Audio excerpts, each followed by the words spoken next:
Traktor biasanya digunakan untuk bertani, namun berbeda dengan salah seorang pengantin di Kabupaten Aceh Barat Daya.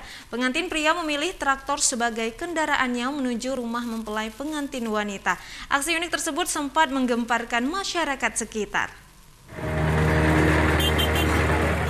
Tradisi temu manten atau dalam bahasa Aceh disebut antar lintu, biasanya menggunakan mobil. Namun berbeda dengan salah seorang pengantin di Desa Alupenawa, Kecamatan Bahbarot, Kabupaten Aceh Barat Daya. Pengantin pria bernama Putra ini nekat menggunakan traktor sebagai kendaraan menuju rumah istrinya di Desa Gelanggang Gajah, Kecamatan Kuala Bate, Kabupaten setempat, yang berjarak 3 km dari rumah pengantin pria. Aksi unik yang terjadi pada Rabu 27 Januari kemarin menggegerkan pengguna jalan dan masyarakat sekitar. Menaiki traktor pada prosesi antar lintu tersebut ternyata nazar dari paman pengantin pria beberapa tahun lalu. Waktu saya mau menikah, ada paman yang mau berhajat pada saya. Kalau saya nikah, berarti saya antar lintunya sama traktor.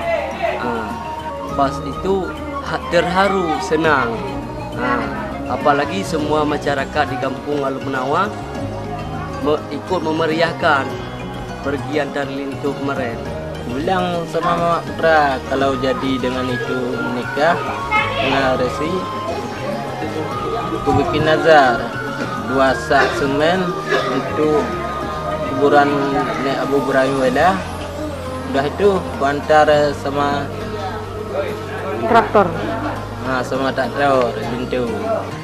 Tak hanya pada prosesi antar lintu, kedua pengantin juga menggunakan traktor saat tung dara baru atau ngunduh mantu. Dari Kabupaten Aceh Barat Daya, Erdawati, iNews melaporkan.